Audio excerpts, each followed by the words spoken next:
Waalaikumsalam warahmatullahi wabarakatuh. Ya, kembali lagi di podcast SMA Negeri 3 Klaten.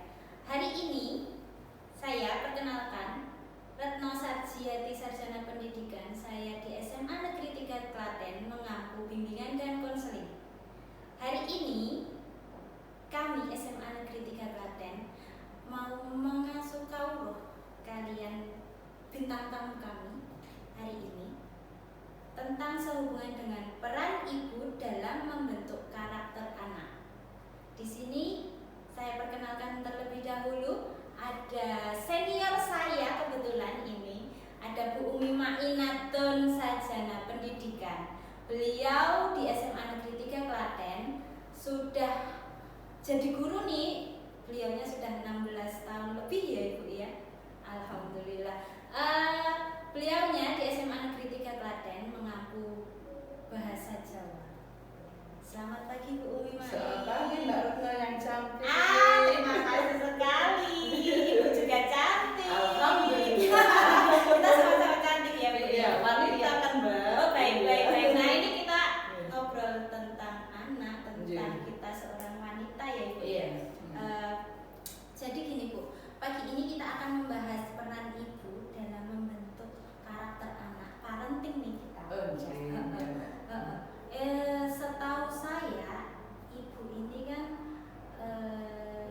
memiliki beberapa anak nih. Dengan kesibukan kita tahu sendiri SMA Negeri 3 itu kan banyak kesibukan ya Ibu, apalagi kita seorang wanita. Iya. Nah, terus gimana nih Bu? Saya mau tanya nih tentang diri ibu dulu. Perkenalkan ke teman-teman yang sedang menyaksikan kita di pagi hari ini.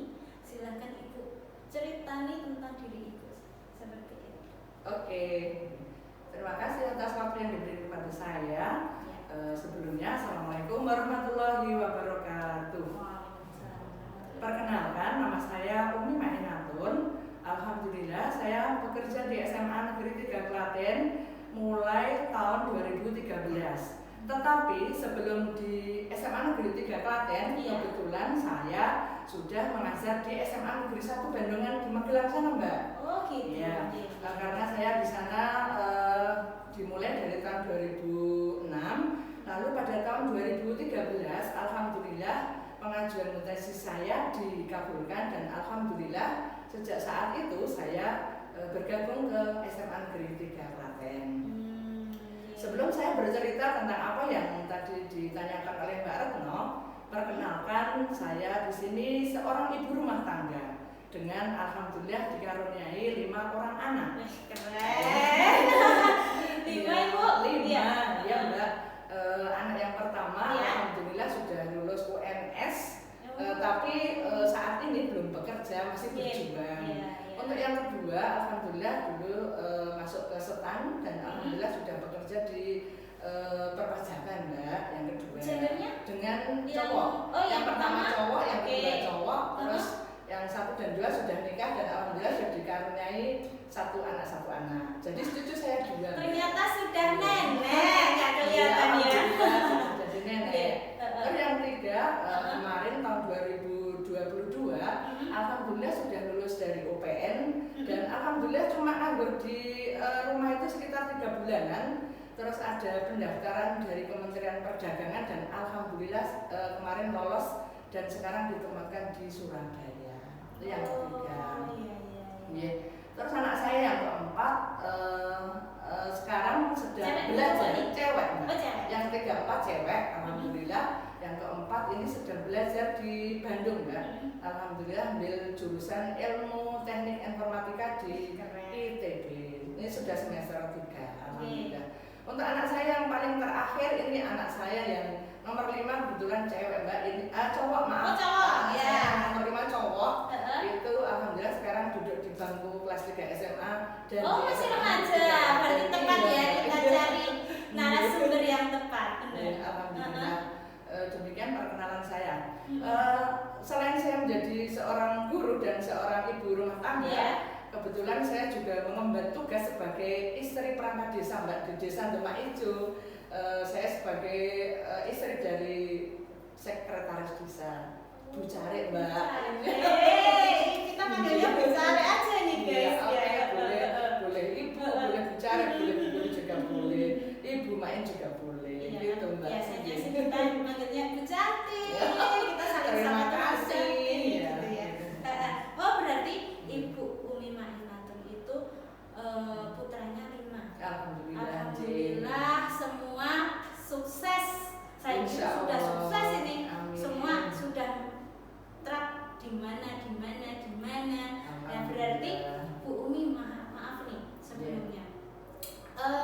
Saat anak menentukan tujuan, apalagi untuk ke universitas dan cita-cita, ada nggak seorang ibu atau ayah Pak Care nih ikut andil dalam mengambil keputusan anak? Ya udah ambil aja tuh di IPB, di STAN. Kamu harus kesini, gitu nggak Bu?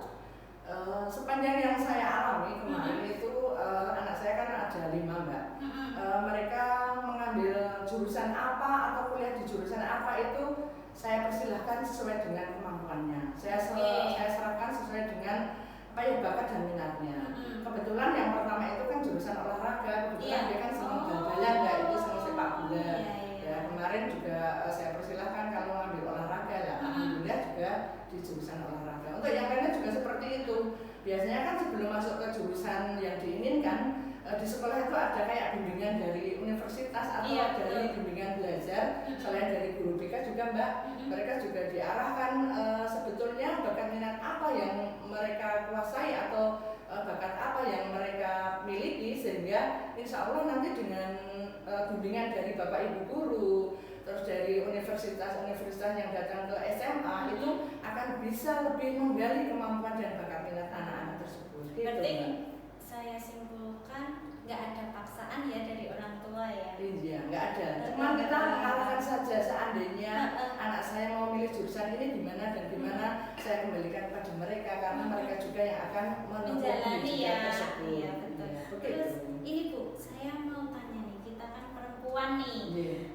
Kodratnya seorang perempuan kan seorang ibu, seorang istri. Terus kita alhamdulillah dapat suami yang bisa oke, kamu boleh bekerja, kita kasih waktu buat ketemu teman gitu di sekolah dan lain sebagainya.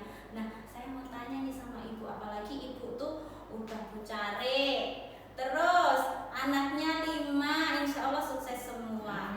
Terus ibu juga harus di rumah pasti ngurusin suami, anak, terus ngurusin masyarakat juga, terus abdi negara termasuk ya Bu ya. Nah, cara ibu mengatur waktu yang sangat, menurut saya time-nya itu padat banget. Nah ini gimana nih Bu? Ya, seandainya saya terapkan di keluarga saya untuk pengaturan waktu sebenarnya juga menyesuaikan keadaan. Seandainya saya sebagai guru, tentu saja saya harus on time di sekolah jam 7 udah masuk. Maka sebelumnya juga sudah standby di sekolah. Saya ceritakan pengalaman saya ketika saya itu dulu masih laju ya, dari Klaten ke Magelang, karena harus masuk ke sekolah juga jam 7. Guys, laju itu pulang pergi maksudnya. Alhamdulillah selama kurang lebih 7 tahun itu saya laju Klaten Magelang Mbak dulu. Karena mengingat anak saya kan juga banyak di Klaten kan 5, kalau saya tinggal kos juga itu gimana. Makanya dulu saya putuskan untuk laju dari Klaten itu saya harus berangkat jam 4 supaya bisa jam 7 sampai di Magelang. Makanya juga saya alhamdulillah selama pada saat laju itu alhamdulillah anak-anak saya juga sudah terbiasa untuk mandiri, jadi untuk mengurus apa juga bisa. Selain juga tentu saja ada pendampingnya juga Mbak, ada teman saya yang alhamdulillah bisa mengurusi keperluan yang insya Allah juga dapat menyelesaikan masalah yang tidak bisa saya lakukan gitu.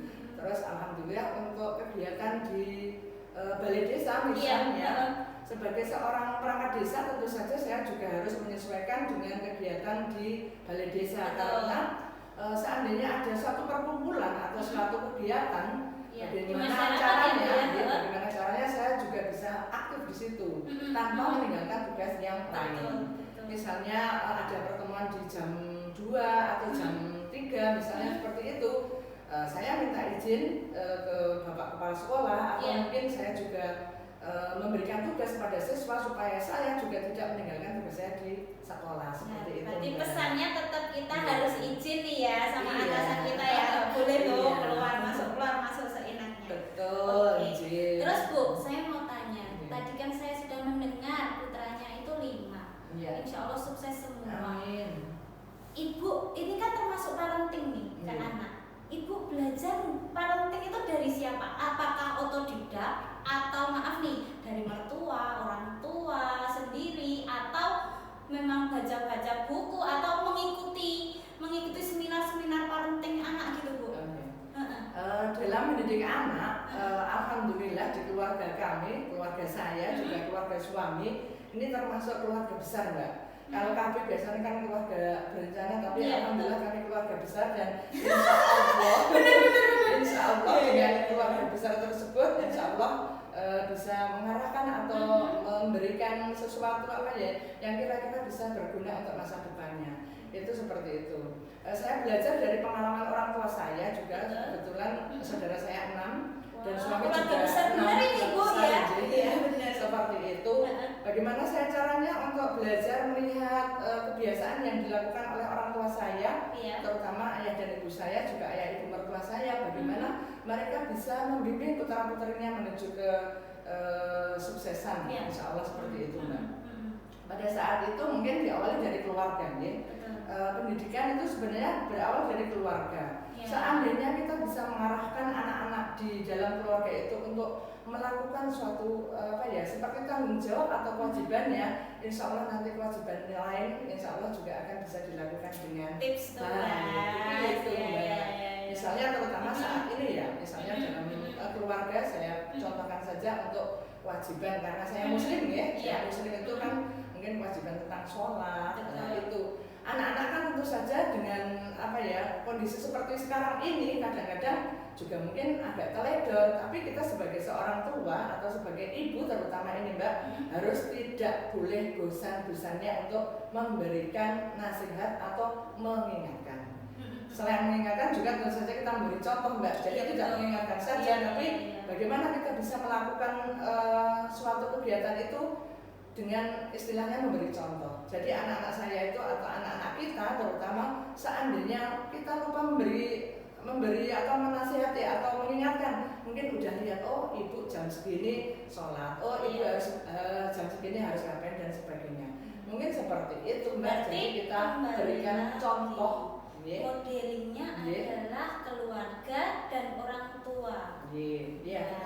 Berarti modelingnya dalam parenting anak, apalagi 5 nih Bu Umi nih, ada cewek ada cowok. Nah kan Bu, 5 anak ini pasti karakternya kan beda-beda tuh. Iya betul Mbak. Setiap anak kan nggak sama nih, walaupun satu perut nih, satu berjalan nih kata orang Jawa ya.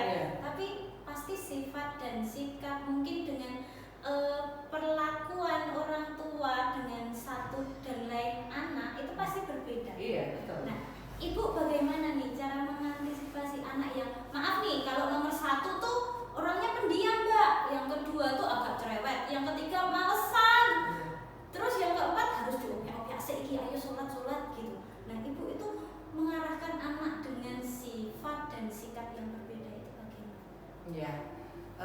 Masalah sikap atau sifat anak ya, saya merasa memang 1 anak, 2 anak, 3 anak itu dengan berbagai karakter dan berbagai sifatnya. 5 anak mungkin juga dengan 5 karakter juga gitu Mbak.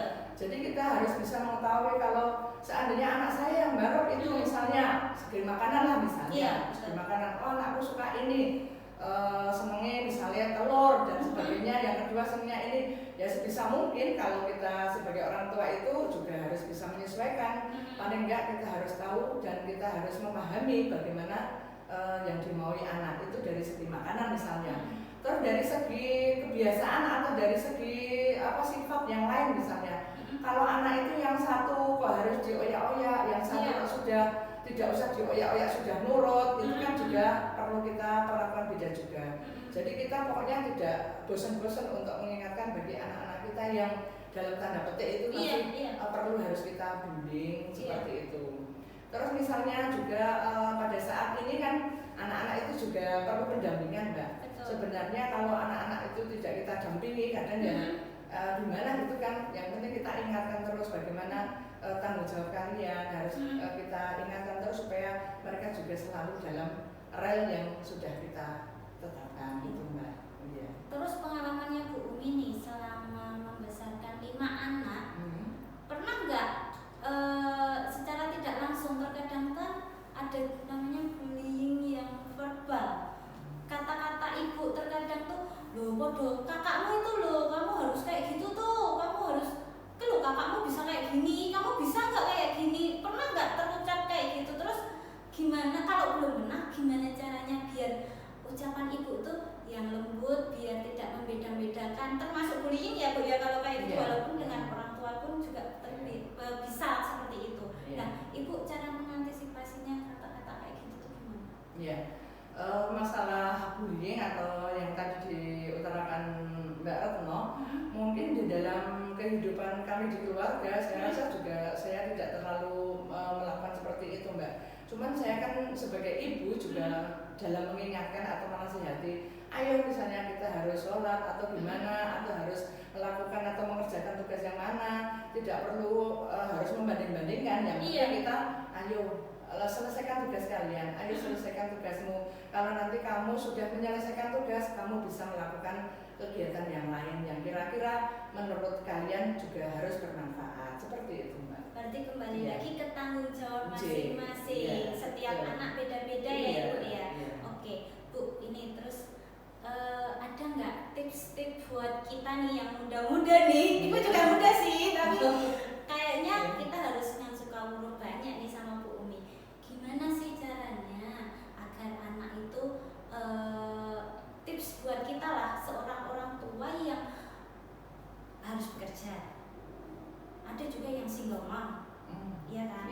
Terus harus ngurusin suami, harus ngurusin anak. Nah, tipsnya untuk anak dan untuk kita semua tuh apa nih? Oke, ya untuk tips ya sebenarnya mungkin Bapak Ibu atau yang lain sudah lebih mahir ataupun sudah lebih pengalaman dari saya, tapi mungkin saya bisa berbagi sedikit tentang tips tadi. Mungkin saya akan menyetir satu hadis dalam sabda Rasulullah yang artinya, didiklah anak-anakmu karena anak-anakmu itu merupakan tanggung jawabmu dan kamu akan dimintai pertanggungjawaban. Jadi sebagai seorang ibu dan kita juga harus melakukan tugas sebagai seorang ibu tersebut, di samping tugas-tugas yang lain jangan sampai kita dalam hal ini jangan sampai kita lupa atau lalai di dalam melaksanakan tugas penting sebagai seorang ibu. Itu yang pertama. Selanjutnya yang kedua, saya menyetir juga pesan dari Ki Hajar Dewantara mungkin yang dalam hal ini bunyinya, ing ngarsa sung tulodo, ing madya mangun karsa tuturi handayani. Jadi ketika kita menjadi seorang ibu, ini kan posisi kita di depan, nggak otomatis di depan ya. Kita harus bisa memberi contoh bagaimana apa yang kita lakukan itu bisa dicontoh oleh anak-anak kita, supaya anak-anak kita itu secara tidak langsung melihat kita melakukan sesuatu yang baik, itu akan meniru apa yang kita lakukan. Terus emadya mangun karsa, ketika kita di tengah-tengah, ketika kita melakukan kegiatan, maka sebagaimana seorang ibu, kita juga harus selalu memberi semangat. Kita harus mendorong, harus selalu mengingatkan ketika anak-anak kita itu belum melakukan atau belum menyelesaikan tugas-tugas dan kewajibannya. Selanjutnya untuk handanya nih, ketika kita di belakang, ketika kita menjadi seorang ibu, dalam doa-doa kita harus menyebutkan anak-anak kita mintakan pada Allah Subhanahu Wa Taala, mudah-mudahan apa yang dilakukan oleh anak-anak kita itu selalu di dalam tujuannya, yaitu sebagai makhluk ciptaan Allah, dan kita harus membimbing mereka supaya mereka taat pada Allah, juga sebagai makhluk sosial mereka juga bisa hidup di dalam masyarakat itu sebagai insan. Tetap dalam relnya ya Ibu ya. Seperti itu Mbak. Oke, berarti Bapak Ibu sekalian, kita bisa ngambil hikmah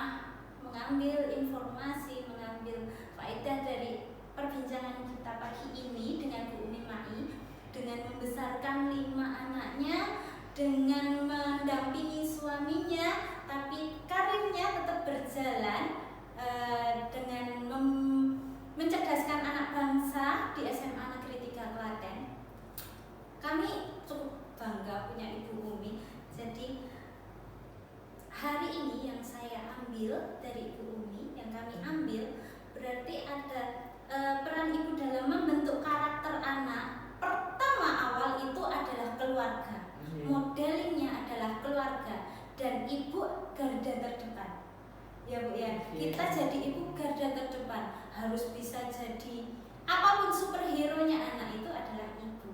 Gitu ya Ibu ya. Oke, baik. Untuk hari ini terima kasih untuk Bu Uni sudah memberikan wejangan bagi kita